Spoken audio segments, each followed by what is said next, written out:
Untuk menjadi penyihir bersertifikat, para siswa dari berbagai akademi sihir harus mengikuti ujian yang diselenggarakan oleh Kementerian Sihir. Ujian ini sangat sulit sehingga hanya 1% kandidat yang diperkirakan lulus. Protagonis kita baru saja memasuki gedung ketika teman-teman sekelasnya mulai mengejeknya. Namun, mereka tidak tahu apa yang akan terjadi. Tidak hanya Koki lulus tes pertama, tetapi selama tes kedua, dia akhirnya berhadapan dengan salah satu pahlawan, penyihir peringkat SSS yang meremehkan semua orang di sekitarnya. Namun sang pahlawan dibuat terkejut saat monster langka yang dipanggilnya tiba-tiba berpindah majikan dan menjadi familiar milik Koki. Alasannya sederhana. Koki telah kembali ke masa lalu dengan ingatan yang utuh dan telah menguasai bentuk sihir yang sangat kuat. Sekarang, dia mungkin satu-satunya orang yang mampu menyelamatkan dunia dari kehancuran. Kita memulai cerita dengan kembali ke masa lalu. Sang Bija Agung menyampaikan ramalan mengejutkan bahwa dunia akan berakhir dalam 5 tahun. Karena keahlian unik sang bijak memungkinkannya melihat masa depan, tidak ada alasan untuk meragukan kata-katanya. Namun, sang bijak menyuruh semua orang agar tidak panik. Menurut penglihatannya, 7 pahlawan akan bangkit untuk melindungi umat manusia dari kehancurannya. Orang-orang yang terpilih untuk misi besar ini bukanlah individu biasa. Mereka dianggap sebagai manusia terkuat dan penyihir kelas S terhebat dalam sejarah. Dengan barisan yang begitu luar biasa, semua orang percaya bahwa masa depan umat manusia aman. Itu 5 tahun yang lalu. Sekarang, cerita melompat ke masa kini, tepat pada hari di mana ramalan tersebut meramalkan akhir dunia. Melihat kerumunan orang yang bersemangat berkumpul di mana-mana, protagonis kita hanya bisa mendesah dalam hati. Ikuta Koki, yang kini berusia 22 tahun, percaya hari ini benar-benar bisa menjadi akhir dunia. Namun orang-orang memperlakukannya seperti festival besar. Alasannya adalah 7 pahlawan. Berbicara tentang mereka, wanita muda yang terpampang di layar raksasa itu terungkap sebagai Miki Mirai. Dia tidak lain adalah adik perempuan protagonis kita dan seorang jenius yang mengabdi di bawah pahlawan terkuat ke-7. Masa depannya sangat cerah. Dia sudah menjadi penyihir bersertifikat dan bahkan bekerja untuk Kementerian Sihir. Melihatnya mengingatkan Koki pada masa-masanya di akademi. Saat itu, dia pada dasarnya adalah Toji tanpa kekuatan. Karena dia tidak memiliki sihir, semua orang mengejeknya sebagai si bodoh tanpa sihir di akademi. Semua orang kecuali saudara perempuannya. Dia selalu percaya Koki akan menjadi seseorang yang hebat selama dia tidak pernah menyerah. Kembali ke masa kini, Koki menjalankan pekerjaannya dengan tenang. Tiba-tiba, seseorang memanggilnya, sampah tanpa sihir. Kedua pria itu tidak lain adalah perundum yang sama dari masa akademinya. Tentu saja, mereka tidak membuang waktu untuk mengejeknya, tertawa tentang bagaimana orang yang disebut sampah di akademi mereka benar-benar berakhir memungut sampah untuk mencari nafkah. Koki hanya bisa menggertakkan gigi dan menahan penghinaan itu karena tidak ada yang bisa dia lakukan. Saat itu, benturan yang memekakan telinga bergema di seluruh kota. Seperti yang diramalkan, akhir dunia akhirnya tiba. Monster-monster mulai berdatangan dari dunia lain. Pada saat yang sama, ke-7 pahlawan membuat penampilan megah mereka. Penonton bersorak kegirangan, terutama para gadis. Salah satu pahlawan dengan percaya diri menyatakan bahwa pertempuran ini akan sangat mudah. Mengklaim mereka akan menyelesaikan segalanya dalam sekejap. Sementara itu, pahlawan kedua merangsek maju dan melancarkan serangan pertama. Semua orang menyaksikan pertempuran melalui siaran langsung. Sayangnya, serangannya sama sekali tidak berdampak pada monster itu. Kemudian, dia tiba-tiba menghilang. Sesaat kemudian, tubuhnya yang terpotong-potong jatuh tak bernyawa ke tanah. Kerumunan yang tadinya bersorak membeku karena terkejut dan tidak percaya. Pahlawan terkuat yang dimiliki umat manusia sedang dibantai. Beberapa sudah mati, sementara yang lain telah benar-benar kehilangan keinginan untuk bertarung. Tidak ada yang percaya dengan apa yang mereka saksikan. Koki juga menatap layar dengan sangat terkejut, tidak mampu memahami apa yang sedang terjadi. Lalu, dia tiba-tiba teringat adiknya. Dia saat ini sedang membantu Kementerian Sihir. Tanpa ragu, dia bergegas mencarinya. Untungnya, dia melihatnya bersama pahlawan ke-7. Dia melaporkan bahwa serangan sihir mereka sama sekali tidak efektif dan menyarankan untuk mundur. Namun, pria itu dengan tenang mengklaim dia punya ide yang lebih baik. Saat monster itu menyerang mereka, Miki menyadari kebenaran yang mengerikan. Dia berniat menggunakannya sebagai umpan. Koki tiba tepat pada waktunya untuk menyaksikan semuanya terungkap. Terkejut dan ngeri, dia meneriaki pria itu, memanggilnya bajingan. Pahlawan ke-7 tanpa malu-malu melarikan diri, mengklaim bahwa sebagai salah satu penyelamat umat manusia, nyawanya jauh lebih berharga daripada nyawa seorang gadis tunggal. Mengabaikan segalanya, Koki bergegas menuju adiknya. Meskipun tidak memiliki sihir, dia menempatkan dirinya di antara monster itu dan Miki. Melihat kakaknya berdiri di sana, Miki menyadari bahwa dia tidak pernah berubah. Dia masih orang berhati lembut yang sama seperti dulu. Saat monster itu mendekat, Koki diam-diam berdoa kepada kekuatan tinggi manapun yang mungkin mendengarkan. Dia tidak meminta apapun. Yang dia inginkan hanyalah kekuatan untuk melindungi adiknya. Seolah menjawab doanya, sebuah tanda rune yang bercahaya tiba-tiba muncul di pergelangan tangannya. Mata Miki membelalak tidak percaya. Saat kekuatannya bangkit, monster itu membeku di tempat. Koki tidak tahu apa yang baru saja terjadi. Dengan sisa kekuatannya, Miki menjelaskan bahwa dia akhirnya membangkitkan sihirnya. Tidak seperti orang lain, termasuk 7 penyelamat, sihirnya adalah satu-satunya yang mampu mempengaruhi monster tersebut. Ketika dia mengatakan bahwa dia mempercayakan segalanya kepadanya, Koki tidak mengerti apa maksudnya. Di saat yang sama, dia merasakan sesuatu yang aneh bergejolak di dalam tubuhnya. Sebelum dia sempat mengajukan pertanyaan, Miki mengeluarkan buku sihir yang dia terima dari Kementerian Sihir. Dia mengaktifkan mantranya. Saat sihir sihir itu selesai, Ikuta Koki membuka matanya. Yang mengejutkan, dia mendapati dirinya kembali ke masa ketika dia masih menjadi siswa yang menghadiri Akademi Sihir. Bahkan yang lebih mengejutkan, itu adalah hari yang sama saat Sang Bija Agung pertama kali membuat ramalannya tentang akhir dunia. Memeriksa ponselnya, Koki mengonfirmasi apa yang sudah dia duga. Dia benar-benar telah dikirim 5 tahun kembali ke masa lalu. Melihat sekeliling, dia melihat semua orang berbicara dengan penuh semangat tentang ramalan Sang Bijat Agung. Itu saja sudah mengonfirmasi kecurigaannya. Menilai dari kegembiraan di wajah semua orang, tidak ada satu orang pun yang ingat apa yang terjadi pada hari yang menentukan itu. Bagaimanapun, hari itu benar-benar akhir dunia, persis seperti yang diramalkan oleh Sang Bijat Agung. Saat dia memproses segalanya, ponselnya tiba-tiba berdering. Itu ibunya. Saat dia menjawab, dia terkejut mendengar bahwa adiknya, Miki, tiba-tiba pingsan. Kemudian, Koki bergegas ke kamar rumah sakitnya. Ibunya menghela napas lega saat melihatnya. Dia menjelaskan bahwa tidak ada yang salah secara fisik dengan Miki. Bahkan dokter pun tidak mengerti apa yang terjadi padanya. Mendengar hal itu, Koki mulai bertanya-tanya apakah ini ada hubungannya dengan apa yang dia lakukan 5 tahun lalu. Meskipun itu hanya sebuah teori, dia tahu hanya ada satu tempat di mana dia bisa menemukan jawabannya. Adegan berikutnya membawa kita ke sekolah lamanya. Di dalam perpustakaan, Koki ingat bahwa di kehidupan sebelumnya, dia praktis tinggal di sana. Karena itu, dia ingat pernah membaca sebuah buku tertentu. Setelah mencari di darat, dia akhirnya menemukan apa yang dia cari. Saat dia membaca isinya, dia mempelajari kebenaran lengkapnya. Miki menggunakan mantra terlarang yang dikenal sebagai sihir regresi. Mantra tersebut hanya dapat diberikan pada satu orang, memungkinkan mereka untuk mempertahankan ingatan dan kekuatan mereka setelah melakukan perjalanan kembali ke masa lalu. Namun, harganya sangat kejam. Penggunanya akan jatuh ke dalam tidur abadi. Saat Koki sedang melamun, mantan perundungnya masuk ke perpustakaan, berbicara keras tentang 7 pahlawan. Salah satu dari mereka menghela napas, berharap dia bisa menjadi penyihir terkuat dan akhirnya menjadi pahlawan sehingga dia bisa memiliki semua gadis yang dia inginkan. Temannya yang berambut hijau, Kusano, setuju, berkomentar bahwa pahlawan ketujuh sangat populer di kalangan gadis-gadis dan bahkan mendominasi media sosial. Mendengarkan mereka, Koki menyadari bahwa orang-orang masih percaya bahwa 7 pahlawan adalah harapan terbesar umat manusia, tetapi dia tahu yang sebenarnya. Pada hari dunia berakhir, mereka benar-benar tidak berdaya. Jika tidak ada yang berubah, sejarah akan terulang kembali. Dia tidak bisa membiarkan pengorbanan saudara perempuannya sia-sia. Sekarang, dia adalah satu-satunya yang mampu mencegah akhir dunia. Pada saat itu, perundungnya akhirnya menyadarinya. Salah satu dari mereka mencibir, memanggilnya si aneh yang terobsesi dengan sihir. Koki dengan tenang mengenalinya sebagai Iwashita. Sementara itu, Kusano yang berambut hijau merampas buku dari tangan Koki. Mengejeknya karena membaca buku meskipun tidak memiliki sihir dan sama sekali tidak memiliki mana, kelompok itu menyeretnya keluar. Setelah memakan runenya, Iwashita mengatakan mereka harus memberi Koki sedikit bimbingan karena dia sangat menyukai sihir. Biasanya, Koki akan merasa ngeri. Saat Iwashita mengaktifkan sihirnya, satu-satunya hal yang bisa dilakukan Koki adalah memejamkan mata dan bersiap menghadapi hal yang tak terhindarkan. Namun, tidak terjadi apa-apa. Saat dia membuka matanya, dia melihat Iwashita menatapnya dengan penuh ketidakpercayaan. Sihirnya dan bahkan keahliannya gagal bekerja. Biasanya, tidak ada yang bisa tetap berdiri setelah terkena kekuatannya. Melihat sihir temannya gagal, Kusano segera turun tangan. Mengaktifkan runenya sendiri, dia mengirimkan tanaman merambat yang tak terhitung jumlahnya menyerbu ke arah Koki. Yang mengejutkan, Koki dengan mudah menghindari setiap serangan seolah-olah mereka bergerak dalam gerakan lambat. Pada saat itu, Koki mengingat sesuatu. Seseorang dengan mana yang jauh lebih besar dapat sepenuhnya menahan kemampuan seseorang yang jauh lebih lemah. Selanjutnya, seiring bertambahnya mana seseorang, kemampuan fisik mereka secara alami akan meningkat juga. Tidak bisa dipungkiri lagi. Dia memiliki mana sekarang, dan kedua idiot ini sangat lemah dibandingkan dengannya. Itu karena dia telah mewarisi mana Miki saat dia merapalkan sihir regresi. Karena dia adalah seorang jenius yang dilatih oleh salah satu pahlawan. Hasilnya sudah jelas. Dengan kesadaran itu, Koki memutuskan untuk mengaktifkan runenya sendiri. Iwashita dan Kusano menatapnya dengan penuh ketidakpercayaan. Mereka berulang kali bertanya kepadanya kapan dia membangkitkan sihirnya. Koki mengabaikan teriakan panik mereka. Saat ini, dia jauh lebih tertarik untuk menemukan apa kemampuannya sendiri. Pada saat itu, sebuah suara sistem bergema di kepalanya mengumumkan bahwa keahlian sihir manipulasi gravitasi dan kendali duri telah didapatkan. Detik berikutnya, dunia di sekitarnya menghilang. Dia mendapati dirinya berdiri di dalam tempat yang tampak seperti perpustakaan besar namun benar-benar kosong. Benar saja, suara misterius itu mengambil wujud manusia di hadapannya. Sosok itu memperkenalkan dirinya sebagai pustakawan Koki. Dengan senyum ceria, dia menjelaskan bahwa perpustakaan ini sendiri adalah keahlian sihir unik milik Koki. Dia bertanya kepada pustakawannya bagaimana ini bisa menjadi keahlian sihirnya. Dia menjelaskan bahwa ruang tersebut adalah perpustakaan, membuatnya bertanya-tanya mengapa hanya ada 2 buku. Karena ini jelas pertama kalinya Ikuta Koki mengakses ruang tersebut, dia memutuskan untuk menjelaskan. Buku-buku tersebut adalah keahlian yang didapatkan yang berbentuk buku. Menilai dari rune dan warna setiap buku, dia bisa tahu keahlian sihir mana milik siapa. Sang pustakawan mengucapkan selamat kepadanya karena telah menyalin dan memperoleh keahlian dari 2 perundungnya. Kedua keahlian tersebut sangat luar biasa. Keahlian sihir Iwashita adalah kemampuan kemampuan atribut bumi yang memungkinkannya memanipulasi gravitasi, sementara Kusano memiliki keahlian atribut kayu. Protagonis kita terkejut saat mengetahui darinya bahwa dia sebenarnya bisa menggunakan keahlian yang dia peroleh setelah dia selesai membaca bukunya. Dan untuk memperoleh keahlian sihir sedari awal, yang perlu dia lakukan hanyalah mengamati seseorang yang menggunakannya. Namun bagian terbaik dari penjelasannya adalah bahwa ini sebenarnya adalah ruang mentalnya. Waktu mengalir secara berbeda di sini, artinya dia bisa membaca sepuas hatinya. Dia tidak begitu mengerti. Apa maksudnya? Jadi dia menjelaskan secara terang-terangan bahwa saat ini, waktu di dunia nyata telah benar-benar berhenti. Sang pustakawan berasumsi bahwa karena tuannya masih muda, dia secara alami akan membenci ide membaca buku. Lagi pula, mengapa repot-repot membaca ketika Ai bisa mempercepat seluruh prosesnya? Dia bahkan belum selesai berbicara ketika protagonis kita tiba-tiba mengambil tempat duduk. Tentu saja, dia merasa heran dengan reaksinya. Meskipun demikian, dia tersenyum. Berjam-jam kemudian, protagonis kita berpikir dalam hati bahwa ini adalah surga bagi kutu buku seperti dia. Dia praktis tinggal di perpustakaan di kehidupan sebelumnya. Jadi, keahlian sihir ini terasa seperti dirancang khusus untuknya. Sekarang, dia tidak bisa berhenti membayangkan kemungkinan mendapatkan lebih banyak lagi buku keahlian sihir dan pada akhirnya, menjadi lebih kuat. Dia begitu asyik membaca sehingga pustakawannya memutuskan untuk menjelaskan batasan dari keahlian sihir yang dapat dia peroleh nanti, karena sudah jelas bahwa dia tidak lagi mendengarkannya. Akhirnya, dia mencapai bab terakhir dari buku terakhir. Protagonis kita tidak hanya menyelesaikan teks masif itu dalam waktu singkat. Dia dengan mudah memahami kedua keahlian sihir tersebut dengan sempurna. Dengan itu, dia akhirnya kembali ke dunia nyata. Kedua perundungnya masih berdiri di sana, benar-benar bingung mengapa sihir mereka tidak berfungsi. Sementara itu, Koki berpikir ini luar biasa. Dan seperti yang dikatakan pustakawannya, waktu benar-benar membeku saat dia berada di dalam. Nah sekarang, dia mengaktifkan keahlian manipulasi gravitasi milik Iwashita. Segera, kedua perundung itu mengalami gravitasi nol, tanpa sangat ketakutan saat mereka melayang tak berdaya di udara. Melihat mereka, protagonis kita mengaku bahwa di masa lalu, dia iri dengan kemampuan mereka. Alasannya sederhana. Meskipun memiliki keahlian yang begitu kuat, mereka sama sekali tidak memiliki imajinasi dalam menggunakannya dengan benar. Mengatakan itu, dia menonaktifkan keahliannya, menyebabkan mereka mengalami sesuatu seperti terjun payung tanpa parasut. Namun, dia berhasil menyelamatkan mereka agar tidak menghantam tanah, meski tidak tanpa berhasil membuat mereka trauma. Perundung malang itu bahkan sampai mengompol. Sekarang, menggunakan sihir pria berambut hijau, Koki menjebak keduanya dan menggantung mereka di udara sementara mereka memaki dan mengutuknya, menuduhnya mencuri keahlian mereka, dan mengklaim bahwa tidak ada yang istimewa dari dirinya. Sebagai tanggapan, protagonis kita menyuruh mereka diam. Dia menyatakan bahwa dia akhirnya telah membangkitkan keahliannya sendiri. Berkat itu, dia memahami kemampuan mereka dan dapat menggunakannya jauh lebih baik daripada yang bisa mereka bayangkan. Setelah menguras tenaga mereka, protagonis kita hanya bisa mendesah. Keahlian yang berguna seperti itu benar-benar sia-sia bagi orang-orang seperti mereka. Dia kemudian diam-diam berterima kasih kepada saudara perempuannya. Lagi pula, tanpa mana dan pengorbanannya, dia tidak akan pernah sampai sejauh ini. Sekarang, jika dia ingin membalas budi padanya dan melindunginya, dia harus tumbuh lebih kuat. Dia harus menjadi cukup kuat untuk melindungi dunia yang tidak bisa dilindungi oleh para pahlawan palsu itu. Sayangnya bagi dia, pahlawan ketujuh kebetulan mendengar pernyataannya. Dengan ekspresi ceria yang palsu, sang pahlawan bertanya siapa sebenarnya yang disebut protagonis kita sebagai pahlawan palsu. Protagonis kita tidak pernah menyangka Akari Leo akan muncul di sekolah, jadi dia segera bertanya mengapa dia ada di sini. Pria itu menjelaskan bahwa dia kebetulan lewat saat merasakan mana yang tidak biasa. Penasaran, dia memutuskan untuk menyelidiki hanya untuk menemukan bahwa salah satu anti-fan terbesarnya adalah pelakunya. Sebelum protagonis kita dapat menjernihkan kesalahpahaman tersebut, Akari Leo tiba-tiba mengeluarkan ponselnya dan mulai menyiarkan langsung semuanya. Rencananya adalah mempermalukan Koki di depan umum dan menyiarkan langsung permintaan maafnya agar seluruh dunia bisa melihatnya. Hal ini membuat protagonis kita sangat marah saat dia mengepalkan tinjunya. Lagi pula, ini adalah bajingan yang melarikan diri dan mendorong adiknya ke arah monster untuk melindungi dirinya sendiri sebelum melarikan diri. Mengingat semua yang terjadi, protagonis kita menolak untuk mundur. Jadi, alih-alih meminta maaf, dia secara belak-belakan menyatakan bahwa mereka semua adalah pahlawan palsu, bukan hanya Akari Leo. Saat kata-kata itu keluar dari mulutnya, dia menyadari apa yang baru saja dia lakukan. Akari Leo segera menjadi geram. Dia menuntut untuk tahu apakah Koki serius mencoba mencari masalah dengannya. Menjadi murka, Akari melepaskan auranya. Koki tiba-tiba terkejut bahwa pria itu benar-benar bersedia bertindak sejauh ini. Begitu pulakah perilaku salah satu dari 7 pahlawan. Saat keadaan tampak suram bagi protagonis kita, 2 gadis tiba-tiba muncul dan menjadi heboh saat melihat Akari. Gadis-gadis itu jelas adalah penggemarnya, dan salah satu dari mereka bahkan meminta tanda tangannya. Kesal karena gangguan tersebut, Akari menyebutnya merepotkan. Dia berjalan pergi, tetapi tidak sebelum memberitahu protagonis kita betapa beruntungnya dia dan memperingatkannya bahwa tidak akan ada waktu berikutnya. Sementara itu, Koki hanya memperhatikan interaksinya dengan para gadis tersebut. Dia mengakui bahwa pria itu sangat kuat. Dia bisa tahu hanya dari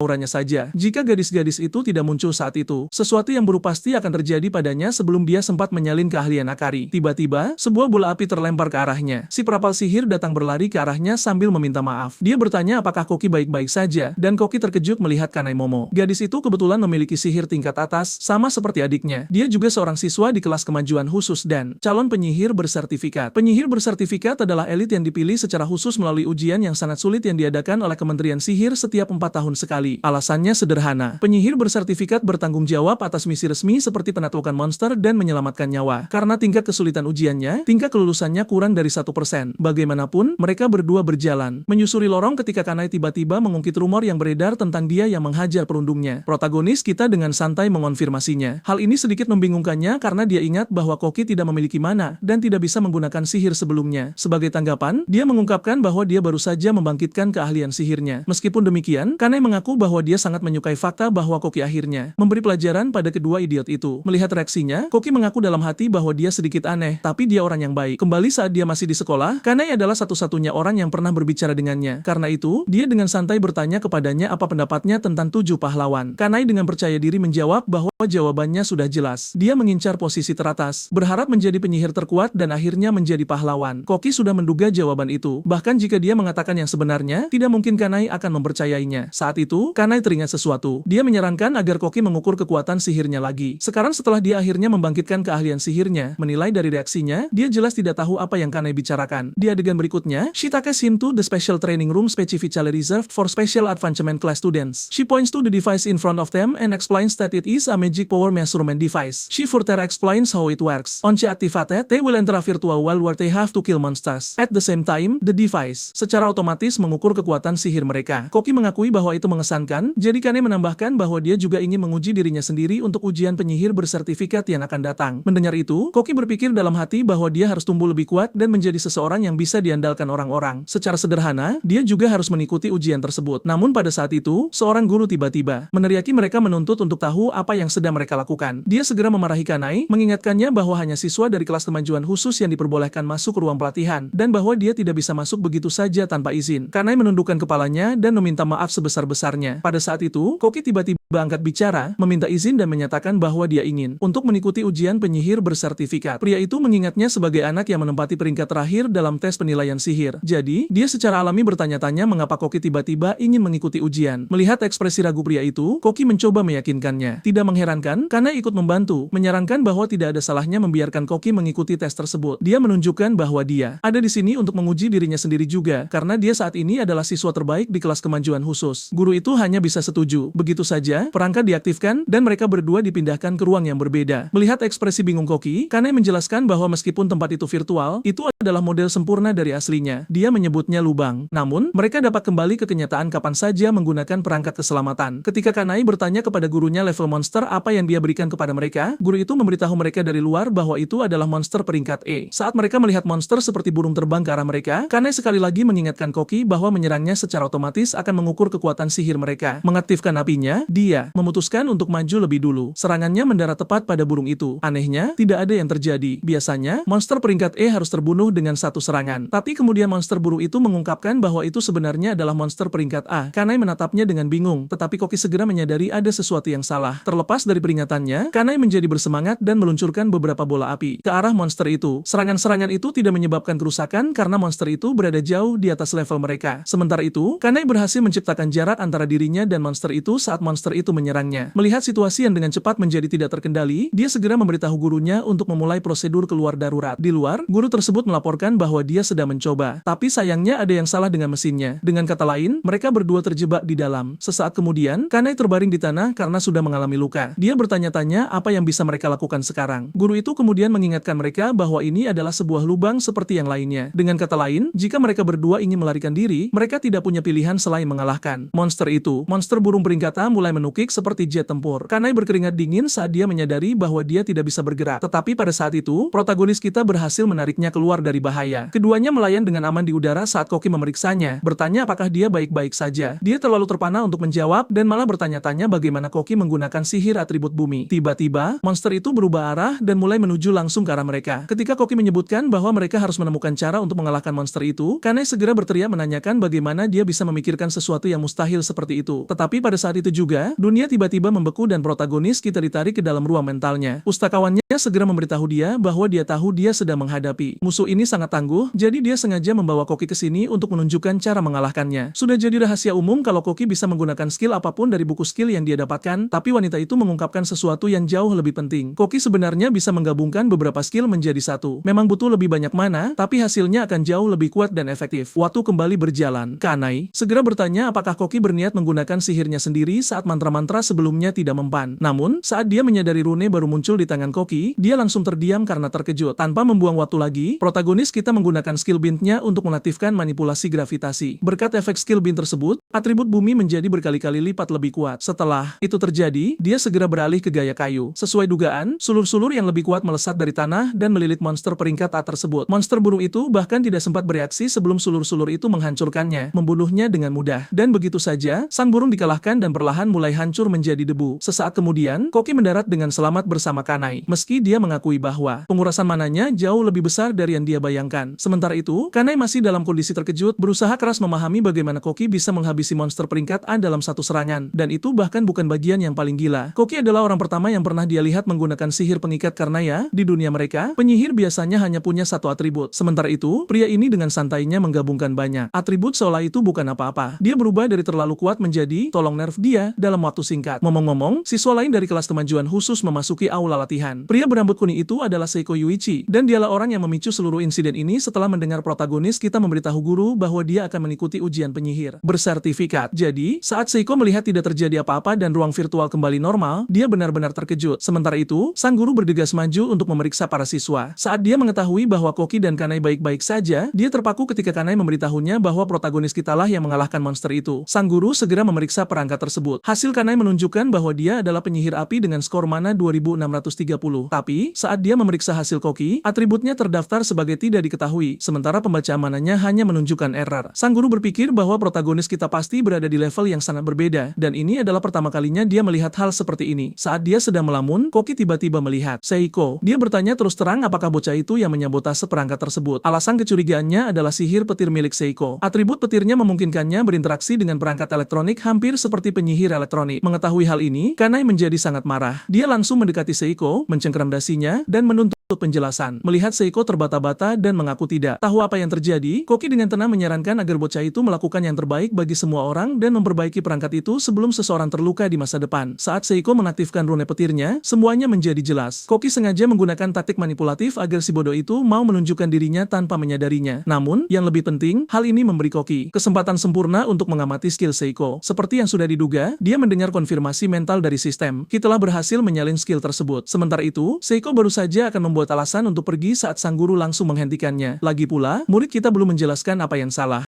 Jadi, bagaimana Seiko bisa tahu persis apa yang perlu diperbaiki? Sebelum Seiko sempat mengatakan apapun, sang guru segera menyeretnya ke ruang fakultas. Dari ekspresi guru tersebut, jelas bahwa begitu dia mengonfirmasi kecurigaannya, riwayat Seiko benar-benar tamat. Saat mereka pergi, sang guru tidak bisa menahan diri untuk menatap Koki dengan heran. Jelas, pria itu penasaran dengan bocah yang tiba-tiba bangkit dan berhasil mengalahkan monster peringkat A. Kita melompat ke 30 hari tersisa hingga ujian penyihir bersertifikat. Di saat yang sama, instruktur yang sama berdiri di samping protagonis kita dan mengumumkan bahwa Koki akan resmi bergabung dengan kelas kemajuan khusus. Dengan begitu, Koki memperkenalkan dirinya dengan sopan kepada kelas. Saat para siswa menyadari siapa dia, mereka ingat tentang perundung yang dia hadapi sebelumnya. Lalu, karena penasaran, seorang gadis bertanya siapa pahlawan favoritnya. Koki jelas tidak menduga pertanyaan itu. Reaksinya mengejutkan para siswa karena semua orang di kelas memiliki pahlawan yang mereka kagumi sebagai panutan. Sekali lagi, Koki diingatkan betapa salahnya segalanya, terutama mengetahui apa yang akan terjadi di masa depan. Saat berikutnya, protagonis kita mengejutkan seluruh kelas dengan mengungkapkan bahwa dia tidak memiliki pahlawan favorit. Beberapa siswa benar-benar bingung. Alih-alih membiarkannya begitu saja, Koki memulai pidato yang berapi-api, mengingatkan mereka mengapa mereka ingin menjadi penyihir bersertifikat sejak awal. Bahkan Kanai terpaku saat mendengarnya menjelaskan hal itu. Pada akhirnya, mereka hanya bisa bergantung pada diri mereka sendiri. Koki memberitahu semua orang bahwa dia ingin menjadi penyihir bersertifikat dan tumbuh berkali-kali lipat lebih kuat daripada pahlawan manapun agar dia bisa melindungi orang-orang dan menyelamatkan dunia. Sial baginya, seorang siswa diam-diam merekam seluruh pidatonya. Siswa itu mengunggah rekaman tersebut ke internet. Dalam hitungan menit, komentar mulai membanjiri. Unggahan itu tidak hanya tersebar di seluruh sekolah sihir, Protagonis kita benar-benar menjadi viral secara daring. Video itu menyebar begitu luas hingga akhirnya mencapai beranda pahlawan kedua. Melihat reaksi para siswanya, sang guru dengan cepat turun tangan dan menghentikan pidatonya, mengingatkan mereka bahwa ujian tinggal sebulan lagi. Dan begitu saja, protagonis kita menjadi pusat perhatian. Tapi, sayangnya, itu bukan jenis perhatian yang dia inginkan. Kemudian, di luar kelas, guru kelas kemajuan khusus berbicara dengan seseorang melalui telepon. Topiknya tentu saja tentang protagonis kita, bocah yang tiba-tiba membangkitkan skill sihirnya. Namun perangkat sihir gagal mencatat mananya. Awalnya, guru itu mengira itu adalah kesalahan, tapi perangkat itu sebenarnya menampilkan pesan. Kesalahan karena kekuatan sihir Koki sangat tinggi. Pria di ujung telepon itu ternyata adalah pahlawan kedua, Juman Seijiro. Dia mendengarkan dalam diam saat sang guru melaporkan semuanya, termasuk pernyataan aneh Koki tentang para pahlawan. Setelah mendengar semuanya, Seijiro tersenyum tipis dan mengatakan dia mengerti. Dia kemudian menyarankan untuk memberi Koki surat rekomendasi agar dia bisa mengikuti ujian penyihir bersertifikat. Setelah menutup telepon, Seijiro berbalik ke orang lain di ruangan itu dan menanyakan pendapatnya. Pria itu ternyata adalah pahlawan nomor 1, Sage Tetsu. Tetsu hanya mengedikkan bahu. Saat dia pergi, dia berkata bahwa dia tidak peduli dengan ideologi orang lain. Namun, dia menyadari sesuatu yang lain. Sambil terkekeh sendiri, Seijiro berkomentar bahwa pria itu sedingin biasanya. Sementara itu, kita beralih kembali ke protagonis kita, yang secara mental meninjau kembali semua pilihan yang telah membawanya ke titik ini. Dia tidak pernah membayangkan akan tidak sengaja keceplosan seperti itu. Sekarang, dia sedang tren di seluruh media sosial, dan rumor di sekitarnya di sekolah menjadi sangat buruk. Di kehidupan sebelumnya, Koki adalah penggemar berat para pahlawan. Dengan kata lain, dia tahu dari pengalaman pribadi bahwa siapapun yang menjelek-jelekan mereka praktis dijatuhi hukuman mati secara sosial. Saat itu, sebuah bola api tiba-tiba melesat lurus ke arahnya, tapi dia berhasil menghindarinya. Tentu saja, orang yang bertanggung jawab tidak lain adalah Kanai, yang dengan santai bertanya mengapa dia terlihat begitu murung. Tanpa repot-repot meminta izin, dia mendarat di sampingnya dan mengaku bahwa dia merasa Koki sangat menarik. Dia menambahkan bahwa komentarnya tentang 7 pahlawan membuatnya menyadari sesuatu. Tidak ada jaminan bahwa para pahlawan benar-benar bisa menyelamatkan dunia. Meski begitu, masih belum ada bukti bahwa dunia benar-benar akan berakhir dalam 5 tahun. Kanai terdiam sejenak. Koki, bagaimanapun, dengan serius mengonfirmasi bahwa dunia memang akan berakhir. Dia kemudian mengungkapkan alasan sebenarnya dia ingin menjadi penyihir bersertifikat. Itu bukan sekadar untuk menjadi lebih kuat. Dia ingin orang-orang mengakui kekuatannya karena begitu mereka melakukannya, mereka secara alami akan lebih bersedia mempercayainya. Ya, jika itu masalahnya, Kanai menegaskan bahwa dia harus tampil baik dalam ujian. Koki tersenyum, menunjukkan bahwa dia berniat melakukan hal itu. Keduanya lalu mulai berdebat tentang siapa yang akan mentraktir makan siang. Ngomong-ngomong, adegan berikutnya membawa kita kembali ke rumah sakit. Koki secara alami datang untuk menjenguk saudara perempuannya, meskipun dia masih belum sadarkan diri. Dia tetap memberitahunya bahwa dia akan mengikuti ujian penyihir bersertifikat. Dia kemudian bersumpah untuk memberikan segalanya. Lagi pula, ini adalah satu-satunya kesempatannya. Sebulan kemudian, adegan berikutnya membawa kita ke Kementerian Sihir. Tentu saja, saat protagonis kita melangkah masuk, semua orang mulai berbisik-bisik dan mengejeknya sebagai pria yang menghina pahlawan di internet. Tapi pada saat itu, seseorang meletakkan tangan di bahunya. Tersenyum menenangkan, Kanai mengingatkannya pada tujuan mereka, untuk tampil baik dalam ujian. Kata-katanya membantunya sadar kembali. Bagian pertama dari ujian adalah tes tertulis, dan Kanai jelas melakukan yang terbaik untuk menjawab setiap pertanyaan. Berbeda dengan seseorang yang punya ide lebih baik, alih-alih menyiksa diri mencoba menjawab semua pertanyaan, protagonis kita justru berbuat curang. Jadi, saat hasilnya diumumkan, Kanai tentu saja terkejut dengan performa Koki. Dia dengan mudah mengamankan posisi ketiga. Dia menduga Koki pasti kagum dengan hasilnya. Meskipun Kanai tidak mendapatkan peringkat yang dia bayangkan, bocah kita mengingatkannya bahwa yang terpenting adalah dia lulus tes tersebut. Lagi pula, ujian pertama khusus dirancang untuk mengeliminasi ribuan kandidat. Koki mencatat bahwa tes kedua melibatkan ujian praktis. Untungnya, selama sebulan menjelang ujian, dia menghabiskan banyak waktu untuk berlatih dengan skill bintnya. Secara sederhana, tes kedua seharusnya menjadi hal yang mudah baginya, selama tidak ada yang salah. Tes kedua berlangsung di dalam ruang pelatihan yang sangat besar. Beruntung bagi mereka, Koki dan Kanai berakhir di kelompok yang sama. Sementara itu, instruktur menjelaskan aturannya. Tes ini pada dasarnya adalah battle royale yang melibatkan 100 peserta, di mana semua orang harus berjuang untuk bertahan hidup. Pertempuran berlangsung di dalam ruang virtual, dan peserta secara otomatis tereliminasi setelah sistem menentukan bahwa mereka menerima kerusakan berlebihan. Siswa mendapatkan 10 poin untuk setiap lawan yang mereka kalahkan. Saat batas waktu berakhir, kandidat dengan skor tertinggi akan maju ke tahap ketiga ujian. Kondisi terakhir itu segera membuat semua orang tegang. Tanpa membuang waktu lagi, instruktur menjentikan jarinya. Tiba-tiba, Koki menemukan dirinya berdiri di tengah hutan. Sebuah pengumuman bergema melalui ruang virtual yang memberitahunya bahwa batas waktu adalah 15 menit. Detik berikutnya setelah pengumuman, Kanai langsung menyerbu ke dalam pertempuran seperti wanita gila. Menggunakan sihirnya, dia berhasil menumbangkan banyak siswa dalam waktu singkat. Sementara itu, Koki dalam diam memperhatikannya sambil berpikir bahwa Kanai selalu bersemangat setiap kali pertempuran terlibat. Tapi pada saat itu, 3 siswa dari sekolah sihir lain melihatnya dan langsung menganggapnya sebagai target empuk. Koki sudah menduga hal ini karena dia dirumorkan sebagai bocah yang baru saja membangkitkan sihirnya. Secara alami, semua orang menganggapnya lemah. Salah satu siswa segera meluncurkan serangan sihir yang membuyarkan lamunan Koki. Koki dengan mudah menghindari setiap serangan. Baginya, gerakan mereka praktis terjadi dalam gerakan lambat. Geram, gadis dalam kelompok itu menggunakan sihir tabir asap, tapi bahkan itu tidak berpengaruh pada Koki karena perbedaan mana mereka yang sangat besar. Siswa terakhir memutuskan untuk mengandalkan kekuatan kasar dengan membungkus tinjunya dengan sihir besi sebelum menyerang Koki. Yang mengejutkan, Koki dengan santai menghentikan serangan itu dengan satu tangan. Di saat yang sama, dia mendengar notifikasi yang memberitahunya bahwa dia telah berhasil memperoleh ketiga skill tersebut. Koki tidak bisa tidak berterima kasih kepada mereka atas skillnya. Sambil menyeringai, dia mengaktifkan sihir sulurnya. Tiba-tiba, sesosok monster muncul dari tanah dan mengerikan ketiga siswa tersebut. Monster itu melahap ketiganya dan berhasil mengeliminasi mereka dari tes. Di sisi lain, guru Koki menyaksikan pertempuran dari luar bersama pahlawan kedua. Saat sang pahlawan bertanya apakah Koki adalah bocah yang disebutkan gurunya, pria itu mengangguk. Pahlawan kedua mengakui bahwa mana Koki memang tidak normal. Tapi kemudian dia tiba-tiba tersenyum seolah-olah dia baru saja mengingat sesuatu. Pada saat itu, Akari tiba-tiba muncul di dalam arena latihan untuk tes kedua. Segera, sebuah pengumuman menyatakan bahwa aturan baru telah ditambahkan. Semua orang mendengarkan saat mereka diberitahu bahwa siapapun yang berhasil mendaratkan satu serangan saja pada Akari akan otomatis lulus ujian, yang berarti mereka tidak perlu lagi menyelesaikan sisa tes. Bahkan guru Koki terpaku karena dia sama sekali tidak tahu tentang aturan baru itu sampai saat ini. Saat kedua pria itu mengamati Akari melalui monitor, pahlawan kedua menjelaskan bahwa seluruh acara ini disiarkan secara langsung. Tujuannya hanyalah untuk menunjukkan kepada dunia betapa kuatnya 7 pahlawan tersebut. Namun, Akari tidak memiliki pandangan mulia yang sama. Dalam pikirannya, dia mengejek para siswa sebagai sampah melihat mereka tidak lebih dari sekadar alat untuk membantunya mendapatkan lebih banyak penayangan pada videonya. Tanpa menyadari niatnya, para siswa percaya bahwa mereka dapat membalikan keadaan jika mereka meluncurkan serangan bersama. Akari menanggapi dengan melepaskan sihirnya, dengan mudah membuat mereka terpental sambil berkomentar bahwa dia tidak akan mempermudah segalanya bagi mereka. Tapi kemudian,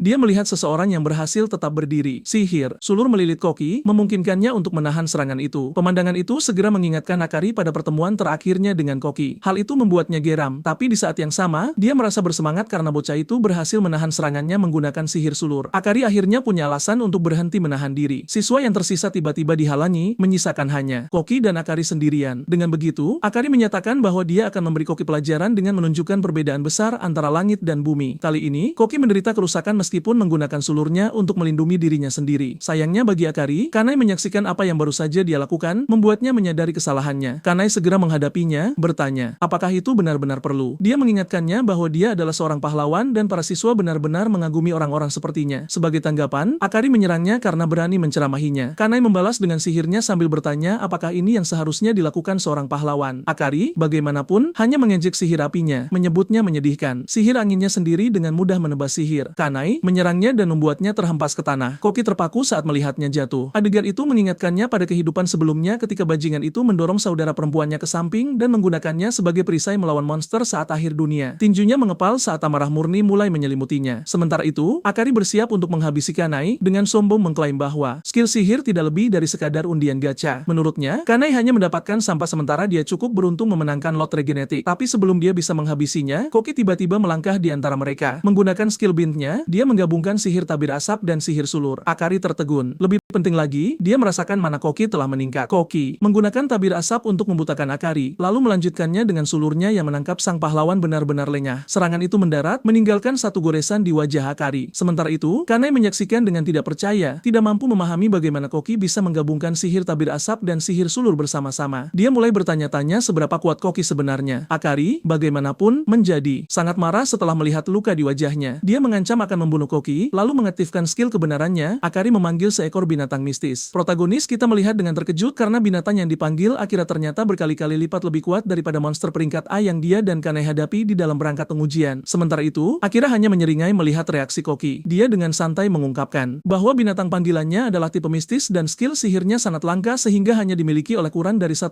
penyihir. Dengan itu, dia memerintahkan binatangnya, Fuma, untuk menyerang. Monster itu mengeluarkan raungan mengerikan sebelum mengirimkan bilah angin yang tak terhitung jumlahnya ke arah Koki. Bilah angin itu mengenainya, membuatnya terluka terluka dan terpaksa berlutut. Akira, di sisi lain, sebenarnya terkesan karena Koki berhasil selamat dari serangan itu. Sayangnya, pria itu tidak dalam suasana hati untuk memperpanjang pertarungan, jadi dia memutuskan untuk menghabisi Koki segera. Kanai dengan cepat menyuruh Koki lari. Namun, monster itu sudah menerjangnya. Saat nyawanya terasa seperti akan melayang, Koki tiba-tiba menemukan dirinya berada di dalam ruang mentalnya. Kali ini, pustakawannya bersikeras bahwa sekarang adalah kesempatan sempurna untuk mencoba aplikasi lain dari skill Bint yang pernah dia ceritakan. Untuk memahami apa yang terjadi, kita perlu kembali ke 1 bulan lalu saat latihan Koki untuk ujian penyihir bersertifikat. Saat itu, pustakawannya menunjukkan bagaimana tuannya menggunakan sihir Bint dalam proses lanjutan. Dia menyebutnya penambahan sihir. Koki menjadi termenung saat dia memperkenalkan konsep perkalian sihir. Berbeda dengan penambahan, perkalian jauh lebih efektif karena dapat menciptakan bentuk sihir yang sepenuhnya baru. Saat dia memikirkannya, konsep itu sangat masuk akal. Lagi pula, mengalihkan angka yang sama dalam matematika menghasilkan hasil yang jauh lebih tinggi daripada sekadar menjumlahkannya berulang kali. Dengan kesadaran ini, Koki mengerti bahwa dia telah menemukan cara lain untuk menjadi lebih kuat. Pustakawannya menjelaskan bahwa dia sudah memiliki cukup mana untuk menjalankan proses tersebut meskipun dia mengakui itu akan sulit. Dia juga tidak yakin apakah Koki benar-benar akan membutuhkannya selama ujian, tapi lebih baik bersiap daripada menyesal. Tentu saja, Koki setuju, yakin dia bisa menanganinya dengan mudah sebelum ujian. Mendengar kepercayaan dirinya membawa senyum ke wajah pustakawannya. Dia kemudian mulai membimbingnya melalui proses itu langkah demi langkah. Kali ini, Koki perlu membaca kedua buku skill secara bersamaan dan menggunakan imajinasinya untuk menciptakan sihir baru dengan menggabungkan kedua skill tersebut. Selanjutnya, dia memejamkan mata dan berkonsentrasi, bertekad untuk mencobanya. Di saat berikutnya, dia berteriak seperti semacam Power Ranger. Sayangnya, tidak terjadi apa-apa. Setelah beberapa kali mencoba lagi, Koki akhirnya jatuh ke tanah karena kalah, mengakui bahwa semuanya sia-sia karena tidak ada yang terjadi. Mencoba memotivasinya, pustakawannya memberitahu bahwa hasil ini persis seperti yang dia harapkan. Lagi pula, satu-satunya makhluk yang mampu menciptakan dan mengikat sihir bersama-sama untuk membentuk sihir yang sepenuhnya baru adalah manusia super atau para dewa itu sendiri. Kembali ke masa sekarang, protagonis kita merenungkan bagaimana dia telah melatih sihir Bint tersebut, namun dia masih belum membuat kemajuan yang berarti. Dia tahu dia harus memikirkan sesuatu. Jika tidak, dia dan Kanai akan mati di sini selama pertempuran. Dia juga berhasil menyalin skill Momo. Mengingat bagaimana Akira terlihat begitu meremehkan dan bahkan mengejek skillnya, Koki menjadi geram. Menurutnya, sihir atribut api itu sederhana, tapi itulah yang membuatnya begitu kuat. Aplikasinya hampir tak terbatas. Dan berbicara tentang itu, dia tiba-tiba mencapai pencerahan. Memegang buku skill atribut api dan bumi, Koki merasakan pikirannya menjadi lebih jernih saat gambaran seperti kristal mulai terbentuk di pikirannya. Saat berikutnya, dia kembali ke kenyataan, kini memancarkan aura merah yang mengerikan. Akira tertegun, tidak mampu memahami bagaimana bocah itu tiba-tiba memiliki kekuatan sebesar ini. Kanai, di sisi lain, tampak bersemangat melihat apa yang akan dilakukan Koki. Mengaktifkan runenya, Koki menggabungkan manipulasi bumi dengan sihir atribut api. Dari kombinasi tersebut, mantra yang sepenuhnya baru lahir, Meteor Storm. Akira ngeri saat meteor sungguhan mulai jatuh dari langit. Dia segera memerintahkan Fuma untuk melindunginya saat dia dan binatang panggilannya mati-matian mempertahankan diri. Tapi semakin banyak meteor yang mereka blokir, semakin banyak Koki terus mengirimkannya ke arah mereka. Lalu di saat berikutnya, ledakan dahsyat meletus di seluruh medan pertempuran. Guru Koki dan pahlawan kedua menonton dengan tidak percaya, tidak mampu memahami bagaimana seorang siswa bisa memiliki kekuatan yang begitu besar. Saat debu akhirnya mengendap, binatang panggilan Akira tumbang, sementara Akira sendiri nyaris tidak bisa berdiri. Koki juga agak kelelahan, tapi dia masih menemukan kekuatan untuk mengejek Akira, menunjukkan bahwa sihir api yang dia sebut menyedihkan ternyata cukup berguna. Kanai menjadi tersipu oleh pujian tak terduga dari Koki, tapi sebelum dia bisa mengatakan apapun, he turns his attention back to Akira and starts roasting him instead. Tanpa binatang panggilannya, pria itu benar-benar tidak berguna. Bagaimana orang sepertinya bisa disebut pahlawan yang seharusnya menyelamatkan dunia? Namun, Akira akhirnya merasa muak. Dia dengan marah menyuruh Koki untuk diam sebelum menyatakan bahwa dia adalah salah satu orang yang terpilih. Terlihat bingung, protagonis kita bertanya apa yang sedang dibicarakan pria itu, terutama saat dia menyebut dirinya orang terpilih. Dia bertanya-tanya apakah hal seperti itu benar-benar ada. Akira menanggapi dengan tawa mengejek, jelas merasa geli dengan ketidaktahuan Koki. Menurutnya, Koki pasti bodoh karena tidak mengetahui sesuatu yang begitu jelas. Saat Akira masih kecil, kedua orang tuanya adalah penyihir terkemuka berpangkat tinggi, dan satu hal yang terus-menerus mereka tanamkan pada putra mereka adalah bahwa dia adalah manusia istimewa yang berhak mendapatkan semua yang dia inginkan. Ayahnya bahkan pernah memberitahunya bahwa dia bisa mengambil apapun milik orang lain. Secara sederhana, mereka pada dasarnya sedang membesarkan seorang monster. Hasilnya sudah jelas. Pada usia 6 tahun, Akira sudah menjadi pembuat onar, memandang rendah semua teman sebayanya dan memperlakukan mereka seperti sampah di bawah kakinya. Seolah itu belum cukup, alam semesta memberinya tiket lotre kemenangan ketika dia bangkit sebagai seorang pemanggil, tipe penyihir yang sangat langka yang konon hanya muncul sekali dalam sejuta orang. Dengan bakat luar biasa dan kehidupan yang sangat diberkati, bocah itu tumbuh dengan keyakinan bahwa dia memiliki segalanya. Koki mendengarkan seluruh cerita itu dan bertanya-tanya apakah semua ini berarti sesuatu selain membuktikan bahwa Akira telah menjadi orang brengsek dan kekanak-kanakan sejak lahir. Akira tidak memedulikan sindiran itu. Sebaliknya, dia dengan santai mengeluarkan botol entah dari mana. Sementara itu, para siswa lain menonton dalam dalam diam. Beberapa mulai melihat sisi yang sama sekali berbeda dari Akira, sementara yang lain tetap terkejut bahwa protagonis kita benar-benar mampu mengimbangi seorang pahlawan. Meski begitu, Akira meminum seluruh isi botol dalam sekali teguk. Dia membuang botol kosong itu ke samping dan mengungkapkan bahwa itu adalah eliksir, jenis ramuan yang tidak akan pernah ditemui orang biasa seumur hidup mereka. Ramuan itu segera memulihkan kekuatannya dan bahkan melipat gandakan kekuatan sihirnya. Perubahan mendadak itu membuat protagonis kita lengah. Akira kemudian mengungkapkan bahwa karena kekuatan sihirnya telah berlipat ganda, hal yang sama juga terjadi pada Fuma. Melihat Koki terpaku di tempat, Akira bertanya apa yang bisa dia lakukan sekarang karena dia sudah kelelahan sementara mereka telah pulih sepenuhnya dan 2 kali lebih kuat dari sebelumnya. Menyaksikan situasi tersebut, Kanai sekali lagi menyarankan agar protagonis kita melarikan diri. Namun dengan niat membunuh di matanya, Akira mengatakan kepadanya bahwa sudah terlambat. Dia memerintahkan binatang buasnya untuk mencabik-cabik protagonis kita. Sayangnya baginya, binatang buas itu tidak merespons. Bahkan protagonis kita tampak bingung ketika panggilan Akira tidak melakukan apa-apa. Sementara itu, Akira menjadi sangat marah, menuntut untuk mengetahui mengapa Fuma hanya berdiri di sana tanpa melakukan apapun. Sambil mengamuk, dia menendang panggilannya sendiri sambil menyebutnya sebagai anjing yang seharusnya mematuhi tuannya. Akhirnya, monster itu menjadi muak dengan pria kekanak-kanakan ini. Dan begitu saja, ia mengeluarkan raungan pembangkangan terhadap tuannya, membuat Akira benar-benar terkejut. Pria itu membeku, tidak mampu memahami bagaimana binatang buas yang seharusnya mematuhinya tiba-tiba bisa melawannya. Seolah ingin menjelaskan apa yang sedang terjadi. Koki mengaktifkan rune miliknya, mengungkapkan bahwa dia telah meniru pemanggilan langka dan sihir angin milik Akira. Melihat dan mendengar ini untuk pertama kalinya, Akira tentu saja bingung dan heran. Jadi, protagonis kita menjelaskan bahwa Fuma adalah binatang mistis satu-satunya yang ada di dunia ini. Karena sekarang ada 2 pemanggil, yang bisa mengendalikannya adalah orang dengan koneksi terkuat dengan binatang itu. Dengan kata lain, protagonis kita saat ini adalah orang yang memegang kendali. Akira memikirkan hal ini sejenak sebelum menyadari bahwa Koki baru saja mengakui telah meniru kemampuannya. Namun meskipun begitu, dia mengingatkan Fuma akan ikatan panjang yang mereka miliki, bersikeras bahwa binatang itu seharusnya mendengarkannya. Sebagai tanggapan, protagonis kita menjatuhkan bom lain. Dia mengungkapkan bahwa Fuma tidak lagi mempercayainya. Ucapan itu membuat Akira benar-benar terkejut. Koki terus menjelaskan bahwa segera setelah meniru kemampuan Akira, dia tidak memiliki koneksi instan dengan Fuma. Namun sayangnya bagi Akira, saat kedua pemanggil terhubung ke binatang yang sama, Fuma menatapnya, merasa muak, dan mengalihkan kesetiaannya. Sekarang, pria malang itu hanya bisa menonton saat Fuma dengan tenang berjalan ke sisi protagonis kita. Koki mengingatkannya bahwa sampai sekarang, Akira telah memperlakukan semua orang di sekitarnya seperti alat. Itu termasuk panggilannya sendiri. Tapi Fuma adalah makhluk hidup seperti yang lainnya. Ia akhirnya merasa muak diperlakukan seperti itu dan memiliki hak untuk meninggalkannya. Mendengar itu, Akira terus berteriak pada Fuma dengan putus asa memerintahkan agar ia kembali. Sekali lagi, protagonis kita mengingatkannya bahwa dia harus bersyukur. Bagaimanapun, Akira tanpa sadar telah memberi Fuma 2 kali lipat mana yang biasanya ia miliki. Dan sekarang, binatang yang sama itu akan menggunakan semua kekuatannya melawan mantan tuannya. Saat berikutnya, Akira terkena raungan Fuma. 1 serangan saja sudah cukup. Pahlawan ke-7 itu jatuh ke tanah. Bahkan saat itu, miliknya. Kesombongan tetap utuh dan dia bersiap untuk mengancam protagonis kita. Namun pada saat itu, Koki mengaktifkan sihir manipulasi gravitasinya. Sambil mengaum, dia menuntut agar bajingan itu meminta maaf kepada adiknya. Akira merasakan seluruh tubuhnya tiba-tiba menjadi seberat gunung. Bingung, dia bertanya apa yang dibicarakan Koki. Namun mengingat apa yang dilakukan bajingan itu pada adiknya sebelum regresi, itu hanya membuat Koki semakin marah. Dengan kemarahannya meningkat, dia meningkatkan tekanan sihir gravitasinya dan memaksa kepala Akira ke tanah. Kepala Akira menghantam tanah. Tekanannya begitu luar biasa hingga dia kehilangan kesadaran. Dan segera setelah itu, Akira tersingkir dari kompetisi. Kanai, yang tampaknya masih terbaring di tanah, benar-benar terkejut dengan apa yang baru saja disaksikannya. Siswa lain juga sama terkejutnya. Tidak ada yang percaya apa yang baru saja terjadi. Seorang siswa tunggal telah mengalahkan pahlawan ke-7 sendirian. Di adegan berikutnya, protagonis kita terbangun di ranjang rumah sakit. Orang pertama yang dia lihat adalah Kanai, yang tampak sangat mengkhawatirkannya. Alasannya segera menjadi jelas. Dia telah tidak sadarkan diri selama seminggu penuh. Dan menurut laporan medis, dia pingsan karena kelelahan mana. Dia hendak berterima kasih kepada Kanai karena telah menjaganya ketika dia tiba-tiba meraih tangannya. Dia bersikeras bahwa dialah yang seharusnya berterima kasih karena telah melindunginya. Protagonis kita menjadi bingung dengan reaksinya yang cerah, tidak yakin bagaimana harus menanggapi. Tapi kemudian dia tiba-tiba tersentak bangun saat dia teringat ujian. Kanai dengan cepat meyakinkannya bahwa mereka lulus. Namun, dia menjadi bingung ketika menyadari bahwa protagonis kita telah salah paham padanya. Meskipun dia pingsan dan tidak dapat melanjutkan sisa ujian, dia tetap lulus. Dan dengan itu, adegan berikutnya membawa kita ke Kementerian Sihir. Tidak hanya Koki lulus, ujian penyihir bersertifikat, tetapi dia juga menjadi siswa peringkat teratas. Karena hal ini, para siswa segera mulai membicarakannya. Bisikan menyebar ke seluruh aula tentang bagaimana dia mengalahkan salah satu pahlawan seorang diri. Saat Koki mendengarkan, dia memperhatikan bahwa opini siswa tentang para pahlawan mulai berubah. Beberapa bahkan mulai bertanya-tanya apakah para pahlawan benar-benar bisa menyelamatkan dunia seperti yang diklaim ramalan. Mendengar ini, protagonis kita mengakui pada dirinya sendiri bahwa inilah tepatnya yang dia inginkan. Dia ingin orang-orang berhenti mengandalkan para pahlawan secara membabi buta dan mulai percaya pada kekuatan mereka sendiri. Bagaimanapun, Penyihir bersertifikat teratas dan pahlawan nomor 1, Sage Tetsuo, segera muncul untuk menyapa para penyihir yang baru disertifikasi.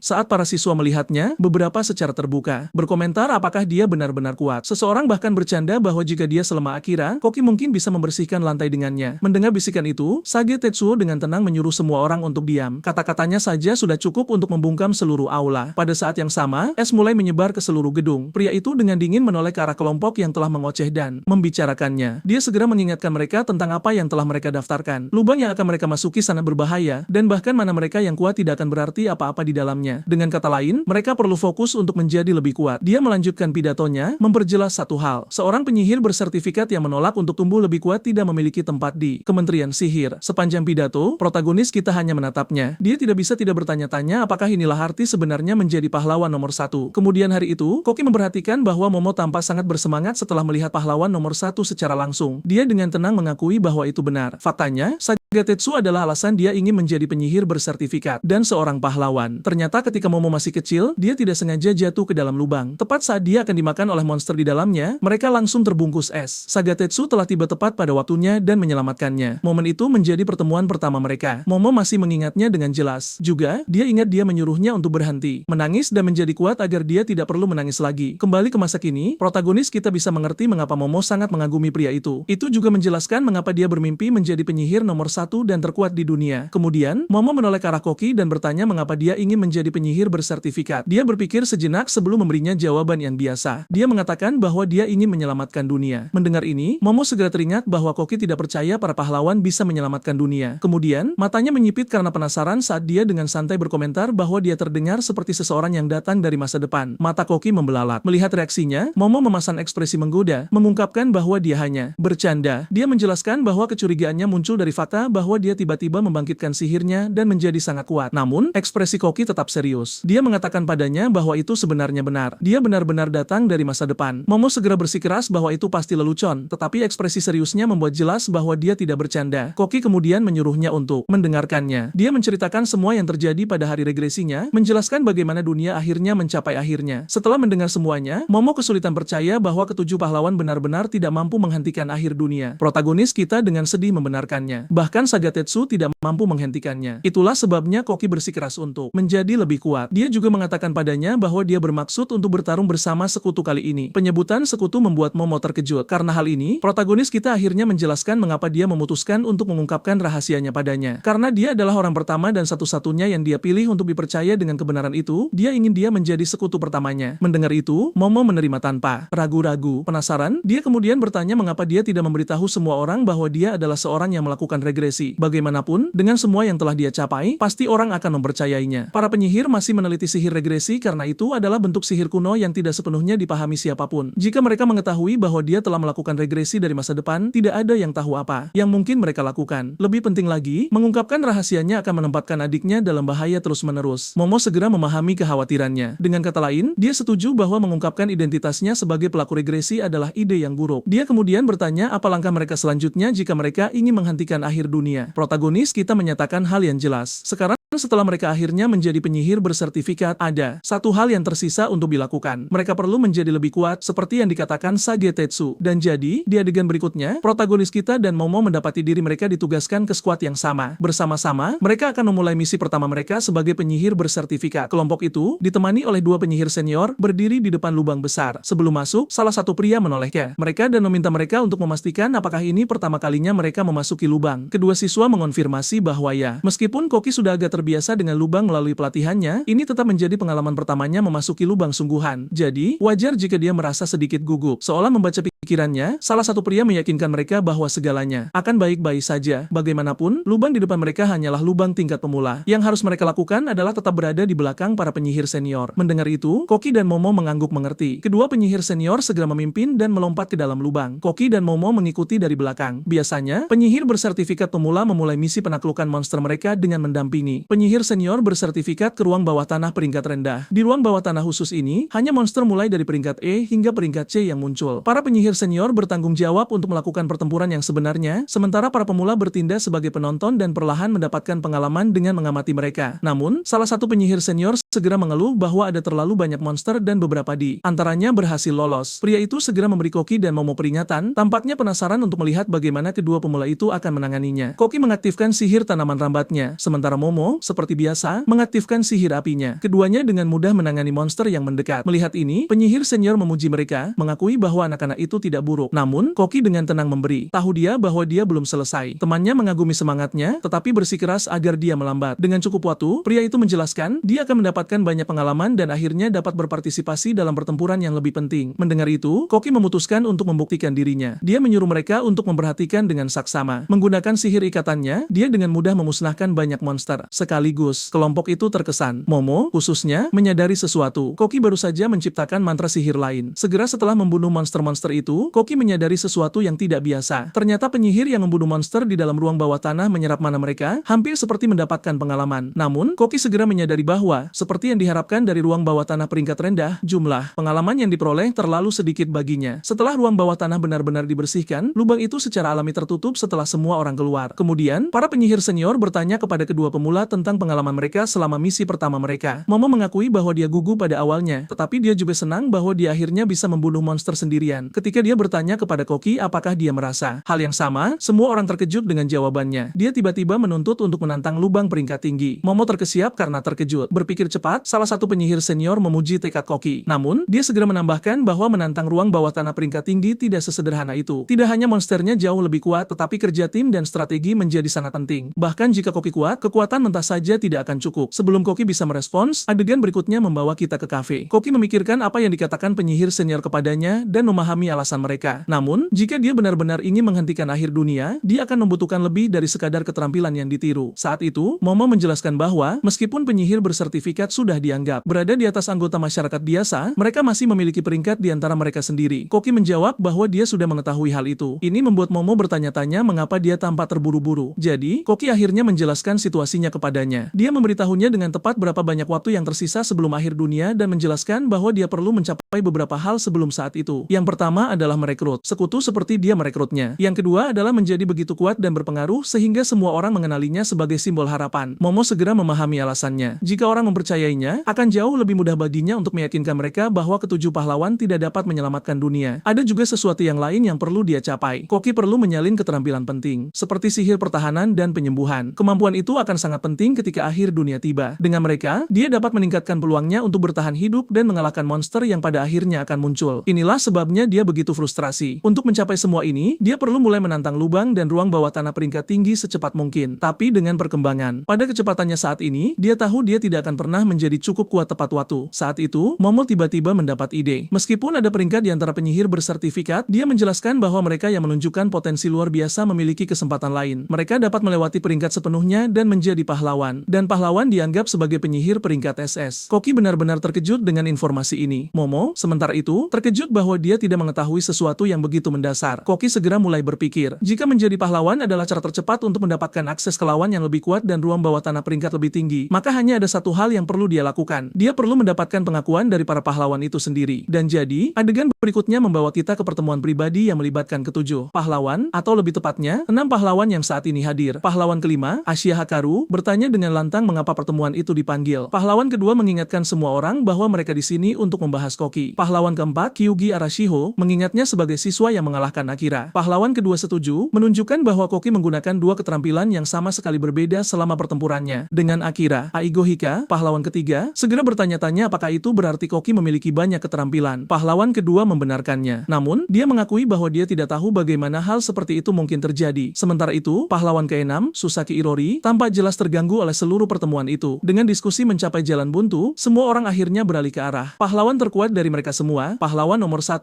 Sagetetsu. Mereka menunggu pendapatnya tentang Koki, tetapi dia tidak menanggapi. Sebaliknya, suasana tiba-tiba berubah. Sagetetsu menjadi waspada seolah-olah dia merasakan sesuatu yang berbahaya mendekat. Dan pada saat yang tepat itu, Koki tiba-tiba muncul di dalam ruangan. Seluruh kelompok pahlawan terkejut. Sagetetsu, bagaimanapun, tetap tenang. Kugi Arashiho segera menuntut untuk mengetahui bagaimana Koki berhasil melewati keamanan mereka. Sebagai tanggapan, protagonis kita hanya menunjukkan kepada mereka rune petirnya. Ashiya Hakaru terkejut melihat rune itu. Ego Ihika, Iya, sementara itu, menuntut untuk mengetahui mengapa Koki datang ke sini. Protagonis kita dengan berani menjawab bahwa dia datang untuk meminta bantuan mereka. Dia ingin mereka menjadikannya pahlawan ketujuh. Pahlawan keempat Kugi Arashiho hampir menjadi marah setelah mendengar pernyataan Koki. Tidak seperti pahlawan keempat, pahlawan kedua tetap tenang dan bertanya apakah Koki benar-benar berpikir bahwa mengalahkan Akira sudah cukup untuk mengambil posisi pahlawan ketujuh darinya. Saat itu, pahlawan kelima, Ashia Hakaro, teringat sesuatu dan mengingatkan Koki bahwa dialah yang mengatakan pahlawan ketujuh tidak bisa menyelamatkan dunia. Jadi, menurutnya, tidak masuk akal bagi Koki untuk tiba-tiba ingin menjadi pahlawan. Langsung ke intinya, Koki menjelaskan bahwa dia ingin menjadi pahlawan agar dia bisa menantang ruang bawah tanah peringkat lebih tinggi tanpa batasan apapun. Mendengar ini, pahlawan kedua menyadari bahwa Koki sedang berbicara tentang sistem peringkat lompat. Biasanya, penyihir mulai di peringkat C dan secara bertahap dipromosikan seiring mereka tumbuh lebih kuat. Namun, Sage Tetsu begitu kuat selama masanya sehingga dia berhasil naik dari peringkat C ke peringkat S dalam waktu kurang dari 6 bulan. Dia akhirnya menjadi penyihir terkuat di dunia dan mengambil posisi nomor 1 di antara para pahlawan. Mendengar ini, Koki dengan percaya diri berargumen bahwa dia juga bisa tumbuh lebih kuat, muak dan tidak mampu menahan kemarahannya. Pahlawan keempat Kugi Arashiho berteriak padanya dengan mengatakan bahwa hanya karena dia mengalahkan Akira tidak memberinya hak untuk menjadi sombong dan penuh dengan dirinya sendiri. Dia mengingatkan Koki bahwa penyihir bersertifikat dipromosikan dari waktu ke waktu dan kesulitan ruang bawah tanah secara alami meningkat seiring dengan peringkat mereka. Pahlawan keempat bahkan hendak memberi pelajaran pada Koki dengan menggunakan keterampilan sihirnya, tetapi pahlawan kedua segera menghentikannya. Dia dengan tenang mengingatkan semua orang bahwa Koki berhasil menjinakkan binatang buas Akira. Dia menduga ini terjadi karena keterampilan sihir Koki memungkinkannya untuk meniru keterampilan orang lain. Koki segera memperketat ekspresinya saat mendengar ini. Meski begitu, pahlawan keempat menolak untuk percaya bahwa keterampilan sihir seperti itu bisa ada. Namun, pahlawan lainnya mulai memikirkannya dan sampai pada kesimpulan yang sama. Jika Koki benar-benar bisa meniru keterampilan mereka, maka menunjukkan kemampuan mereka kepadanya akan menjadi ide yang buruk. Semua orang tanpa khawatir kecuali pahlawan keenam, yang hanya ingin pertemuan itu berakhir agar dia bisa pulang. Karena hal ini, pahlawan kedua mengakui bahwa dia mengerti niat Koki, tetapi sayangnya, hari ini bukan hari yang baik untuk membahas masalah ini lebih lanjut. Dengan itu, Koki diberhentikan. Secara internal, Koki mengakui betapa liciknya pahlawan kedua. Pria tua itu benar-benar sesuatu. Koki sengaja datang ke sini dengan harapan bisa meniru setidaknya satu keterampilan pahlawan, tetapi untungnya, dia datang siap untuk situasi seperti ini. Koki tiba-tiba mulai melepaskan jumlah mana yang luar biasa. Para pahlawan menatapnya dengan bingung, tidak mampu memahami apa yang dia lakukan. Mananya terus meningkat, membuat pahlawan keempat bertanya-tanya dengan lantang apakah Koki berencana menyerang mereka. Namun yang mengejutkan semua orang, Koki menundukkan kepalanya. Dia dengan tenang mengatakan bahwa dia akan mencamkan kata-kata mereka dan merenungkan tindakannya sambil terus berlatih dan menjadi lebih kuat. Dia bahkan secara pribadi berterima kasih kepada pahlawan keempat. Koki terkejut. Sebelum pria itu bisa mengatakan apapun, adegan bergeser saat Koki meninggalkan ruang pertemuan. Saat itu, Kugi Arashiho tiba-tiba menghentikannya. Melihat ini, Koki menjadi puas karena pria besar itu telah memakan umpan. Ternyata salah satu kelemahan Kugi adalah titik lemahnya terhadap adik kelas yang sopan. Koki segera mencoba untuk menyanjungnya, sambil secara internal mengakui bahwa ini jelas bukan gayanya. Tapi saat ini, dia tidak punya pilihan lain. Mengalihkan pembicaraan, Kugi bertanya mengapa Koki ingin menjadi lebih kuat begitu putus asa. Memanfaatkan kelemahan Kugi, Koki berpura-pura menjadi sedih sebelum mengungkapkan bahwa adiknya saat ini tidak sadarkan diri di rumah sakit. Seperti yang diharapkan, Kugi sangat tersentuh ketika Koki menjelaskan bahwa dia ingin menjadi pahlawan sehingga dia bisa melanjutkan adiknya saat dia sadar. Ini berhasil karena pria besar itu memiliki titik lemah yang serius untuk kasih sayang keluarga. Menjadi bersemangat, Kugi menyatakan bahwa dia akan melatih Koki secara pribadi dan memastikan dia menjadi lebih kuat. Adegan berikutnya membawa kita ke arena besar Kementerian Sihir. Di dalam, Kugi memberitahu protagonis kita tentang keterampilannya, menjelaskan bahwa sihirnya memungkinkannya untuk membuat penghalang mutlak. Kugi sudah tahu ini karena dia terbiasa dengan semua keterampilan sihir yang dimiliki ketujuh pahlawan. Faktanya, keterampilan Kugi adalah yang paling dia inginkan. Alasannya sederhana. Jika dia mempelajari keterampilan penghalang, akan jauh lebih mudah baginya untuk membuat penghalang dan melindungi orang-orang. Bagaimanapun, Kugi mengaktifkan runenya dan menggunakan keterampilan sihirnya. Segera, dinding beton tebal yang sangat besar muncul dari tanah. Dia menyebutnya dinding tekad. Kugi kemudian menyuruh Koki untuk mencoba menyerangnya. Protagonis kita mengaktifkan sihir besi dari salah satu siswa selama ujian penyihir bersertifikat. Dengan itu, dia menyerang ke depan dengan tinjunya yang tertutup besi dan meninju dinding tersebut. Saat tinjunya mendarat, Koki menyadari ada sesuatu yang tidak beres. Detik berikutnya, dia terpental jauh. Kugi tiba-tiba muncul di belakangnya dan menangkapnya sambil menjelaskan konsep di balik Wall of Resolve miliknya. Ternyata, penghalang itu memantulkan kembali kekuatan yang sama besarnya ke arah si penyerang. Namun, Kugi mengakui bahwa dinding itu masih bisa dihancurkan. Dia pun membuat kesepakatan dengan Koki. Sesuai namanya, dinding ini bertujuan untuk menguji tekadnya. Jika Koki berhasil menghancurkannya, Kugi berjanji akan membawanya ke penaklukan Dungeon peringkat S mistis dan secara resmi menjadikannya anggota skuadnya. Menyadari ini adalah tawaran yang tak boleh dilewatkan. Koki mengaktifkan skill Bin-nya. Dia memanggil Fuma, namun alih-alih menggunakan sihir angin, dia mengubah atributnya menjadi api. Melihat hal ini, Kugi benar-benar terkejut. Dia menyadari bahwa Koki entah bagaimana telah menggabungkan monster Akira dengan skill lainnya. Koki kemudian memerintahkan Fuma untuk mengerahkan segalanya. Satu serangan dari monster mistis itu sudah cukup untuk menghancurkan Wall of Resolve. Dan seketika itu juga, Kugi tertegun untuk kedua kalinya. Sementara itu, Koki bersiap menahan serangan yang akan dipantulkan kembali padanya. Beruntung, tidak terjadi apa-apa. Kugi menjelaskan bahwa kekuatan itu tidak memantul karena Koki menghancurkan dinding tersebut hanya dengan satu serangan. Namun, dia mengakui bahwa ini adalah pertama kalinya seseorang menggunakan kekuatan penuh pada percobaan pertama selama ujiannya. Meski begitu, dia memuji protagonis kita dan mencatat bahwa Koki jelas memiliki kemampuan yang jauh di atas rata-rata. Sekali lagi, Kugi memanggil Wall of Resolve. Menoleh ke arah Koki, dia bertanya apakah Koki sempat meniru kemampuannya. Koki mengangguk dengan jenaka. Kugi mengakui bahwa meski dia memberi izin pada Koki untuk meniru skillnya, tidak mungkin Koki bisa melampaui yang aslinya. Koki hanya tersenyum, namun tiba-tiba raut wajah Kugi berubah serius. Dia bertanya apakah Koki kurang percaya pada kemampuan para pahlawan untuk menyelamatkan dunia, atau apakah ada alasan lain dia membenci Kementerian Sihir. Mengetahui apa yang sebenarnya terjadi pada hari kiamat, Koki memberitahunya bahwa bukan itu masalahnya. Menurut Koki, dia telah menyadari sesuatu yang gagal dia lihat di kehidupan sebelumnya. Dia bertanya pada Kugi apakah pernah menyadari sesuatu yang aneh tentang Kementerian Sihir. Koki sedang di tengah penjelasannya ketika Kugi tiba-tiba diserang dari belakang. Tak ada yang melihat serangan itu datang. Kugi memuntahkan darah saat kekuatan hantaman itu mengirimkan gelombang kejut ke seluruh arena. Namun bagian yang paling mengejutkan adalah identitas penyerangnya. Sosok yang baru saja menyerang Kugi tak lain adalah Sang Sagi Agung sendiri, pria yang dulu meramalkan bahwa dunia akan berakhir. Koki menatap pria itu, yang berdiri di puncak tertinggi Kementerian Sihir. Pria yang sama yang memilih ketujuh pahlawan sebagai orang yang bertanggung jawab untuk menyelamatkan dunia. Tentu saja, siapapun akan bertanya-tanya mengapa pria yang sama ini baru saja membunuh salah satu pahlawan yang seharusnya menyelamatkan dunia. Namun pada saat itu, Sagi Agung tiba-tiba menyerang Koki di tengah lamunannya. Kembali tersadar, Koki merespons dengan menggunakan sihir penghalangnya. Seketika, sebuah dinding terbentuk dan menahan serangan tersebut. Tanpa membuang waktu satu detik pun, dia mengaktifkan sihir tanaman rambatnya sambil bertanya mengapa Sagi Agung melakukan hal seperti membunuh rekannya sendiri. Melihat tanaman rambat mendekat, Sagi Agung segera menggunakan skill sihir kunonya. Kemampuannya untuk melihat masa depan memungkinkannya mengantisipasi dan menghindari serangan itu dengan sangat mudah. Hal ini membuat protagonis kita menyadari bahwa dia tidak bisa mengenai Sagi Agung jika pertempuran terus berlanjut. Tetap saja, Koki tidak bisa menghilangkan perasaan aneh yang dia rasakan. Melihat lebih dekat, dia menyadari ada sesuatu yang tidak wajar pada diri Sagi Agung. Rasanya seolah-olah pria itu bahkan tidak nyata. Kemudian, yang membuat protagonis kita sangat terkejut, Sagi Agung tiba-tiba menghilang. Hampir seperti sesuatu yang keluar dari film Matrix. Begitu saja, orang tua itu melarikan diri. Kemudian, di kamar mayat Kementerian Sihir, Koki mendekati jasad Kugi dan meminta maaf karena tidak mampu menyelamatkannya. Saat itulah protagonis kita mulai memikirkan tentang nubuat Sagi Agung. Jika pria itu benar-benar melihat akhir dunia, lalu mengapa dia tidak melihat apa yang akan terjadi setelahnya? Koki memikirkannya baik-baik dan mencapai kesimpulan yang berbahaya. Dia yakin Sagi Agung pasti sudah melihat bahwa 7 pahlawan tidak akan bisa menyelamatkan dunia. Dengan kata lain, dia sengaja berbohong tentang nubuatnya. Tetap saja, tidak masuk akal jika pria itu sengaja memberi mereka ramalan palsu. Kemudian, setelah memeriksa ponselnya, Koki melihat lokasi Sagi Agung. Ternyata, dia diam-diam telah menandai pria tua itu selama pertarungan mereka. Tentu saja, Koki memutuskan untuk menuju ke lokasi tersebut guna mengungkap kebenaran. Akhirnya, Koki menemukan tempat di mana Sagi Agung berada. Saat dia memasuki fasilitas tersebut, protagonis kita terpaku oleh apa yang dilihatnya. Tempat itu tampak seperti laboratorium dan beberapa kapsul besar tersebar di seluruh ruangan. Koki bertanya-tanya mengapa Sagi Agung akan datang ke tempat seperti ini. Dia masih mencoba memahami apa yang sedang terjadi ketika tiba-tiba dia merasakan keberadaan seseorang di belakangnya. Malangnya, Sagi Agung sudah berada di sana. Saat Sagi Agung melancarkan serangan mendadak, Koki berhasil menghindar. Dia segera menyambar pipa di dekatnya dan menggunakan sihir besi untuk memperkuat baja tersebut, mengubahnya menjadi senjata. Dan, begitu saja, pertarungan antara kedua penyihir itu dimulai. Pertarungan itu berlangsung secara mengejutkan seimbang. Alasannya sederhana. Selama bentrokan pertama mereka di Kementerian Sihir, Koki berhasil meniru kemampuan Sagi Agung untuk melihat masa depan. Dengan kata lain, keuntungan yang dulu dimiliki Sagi Agung kini telah hilang, membuat kedua penyihir berada pada posisi yang setara.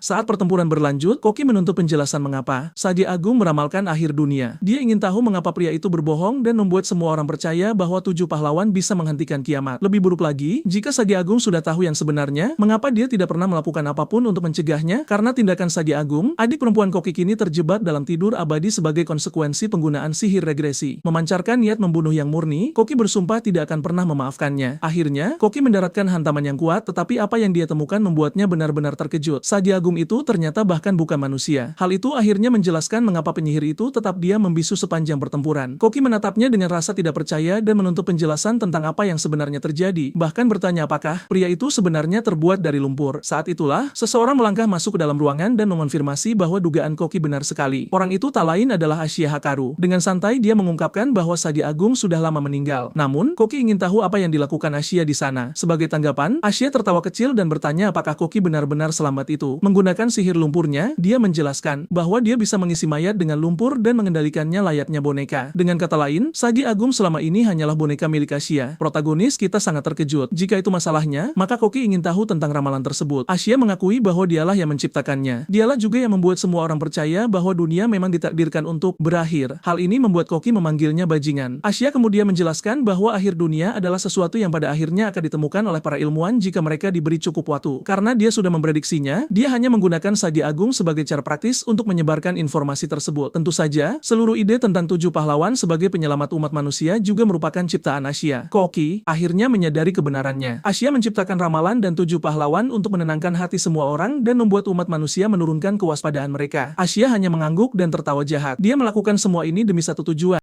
untuk memastikan bahwa kiamat dunia benar-benar terjadi.